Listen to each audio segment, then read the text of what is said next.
ಎಲ್ರಿಗೂ ನಮಸ್ಕಾರ. ಕೃಷ್ಣನ್ ಪ್ರಣಯ ಸಖಿ ಮೂವಿ ನನಗೆ ಟೈಟಲ್ ಕೇಳಿದಾಗ ಏನಿದು ಹಿಂಗಿದೆ ಅಂತ ಅನಿಸ್ತು. ಬಟ್ ಮೂವಿ ಮಾತ್ರ ಅಲ್ಟಿಮೇಟ್ ಆಗಿದೆ. Every screen Ganesh sir appearance ಆಗಿರ್ಬೋದು, ಪ್ರತಿಯೊಬ್ಬರು ಅಪಿಯರೆನ್ಸ್ ಆಗಿರ್ಬೋದು, ಅಮೇಝಿಂಗ್ ಸಿನಿಮಾಟೋಗ್ರಫಿ ಅಂತ ಹೇಳಬೇಕು ನಾನು.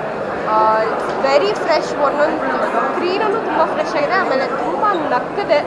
ತುಂಬ ದಿವಸ ಆದಮೇಲೆ ಒಂದು ಇಷ್ಟು ಎಂಟರ್ಟೈನ್ಮೆಂಟ್ ಸಿಕ್ಕಿರಲಿಲ್ಲ. ಇನ್ಫ್ಯಾಕ್ಟ್ ನಾನು ಯಾವುದಾದ್ರೂ ಕನ್ನಡ ಸಿನಿಮಾನ ಥಿಯೇಟ್ರಿಗೆ ಹೋಗಿ ನೋಡಬೇಕು ಅಂತಲೇ ಅಂದ್ಕೊಳ್ತಾ ಇದ್ದೆ. So it was wonderful. ಇಷ್ಟು ನಕ್ಕಿದ್ದು ಫಸ್ಟ್ ಹಾಫ್ನಲ್ಲಿ ಇಷ್ಟು ನಕ್ಕಿದ್ದು, ಸೆಕೆಂಡ್ ಹಾಫ್ನಲ್ಲೂ ಆ ಕಾಮಿಡೀಸ್ಗಳಿಗೆ ಅಷ್ಟೇ ರಿಫ್ರೆಶಿಂಗ್ ಆಗಿತ್ತು.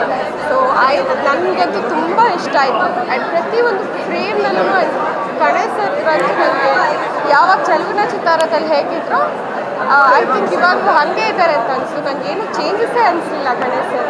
ಆ್ಯಂಡ್ ಇಬ್ಬರು ಹೀರೋಯಿನ್ಸ್ ಲೈಕ್ ಶರಣ್ಯ ಶೆಟ್ಟಿ ಮತ್ತು ಅವರು ಕೂಡ ತುಂಬ ಚೆನ್ನಾಗಿ ಮಾಡಿದ್ದಾರೆ. And I wishing the whole team Kannada ಸಿನಿಮಾಗಳು ಐ ಥಿಂಕ್ ಥಿಯೇಟರ್ನಲ್ಲಿ ಹೋಗಿ ನೋಡೋದೇ ಒಂದು ಖುಷಿ. ಅದರಲ್ಲಿ ಇವಾಗ ಭೀಮಾ ಆಗಿರ್ಬೋದು ಆ್ಯಂಡ್ ಈ ಸಿನಿಮಾ ಆಗಿರ್ಬೋದು ಆ್ಯಂಡ್ ಗೌರಿ ಸಿನಿಮಾ ಆಗಿರ್ಬೋದು, ಎಲ್ಲದಕ್ಕೂ ನಾನು I wish all the very best. ಒಂದು ಒಳ್ಳೆ ಫ್ಯಾಮಿಲಿ ಎಂಟರ್ಟೈನ್ಮೆಂಟ್ ಅಂತ ಹೇಳ್ಬೋದು. And Ganesh sir as usual emotions, love scenes ಇರ್ಬೋದು, ಮತ್ತು ಫೈಟ್ಸ್ ಇರ್ಬೋದು, ಎಲ್ಲ ತುಂಬ ಚೆನ್ನಾಗಿದೆ. ಒಳ್ಳೆ ಬ್ಲೆಂಡ್ ಇದೆ ಸಿನಿಮಾಲಿ. ರಂಗನಾಥ ರಘು ಸರ್ ಇರ್ಬೋದು, ಮತ್ತು ಸಾಧು ಕೋಕಿಲ ಸರ್ ಇರ್ಬೋದು, ಮತ್ತು ನಮ್ಮ ಜಗಪುರ್ ಇರ್ಬೋದು, ಒಳ್ಳೆ ಕಾಮಿಡಿ ಇದೆ. ತುಂಬ ಚೆನ್ನಾಗಿತ್ತು. We all enjoyed. ಎಲ್ಲರೂ ಬಂದು ದಯವಿಟ್ಟು ಸಿನಿಮಾನ ನೋಡಿ ಈ ಸಿನಿಮಾ ಯಶಸ್ಸನ್ನು ಕಾಣಲಿ, 3 ದಿನ ಓಡಲಿ ಅಂತ ಹಾರೈಸ್ತೀನಿ.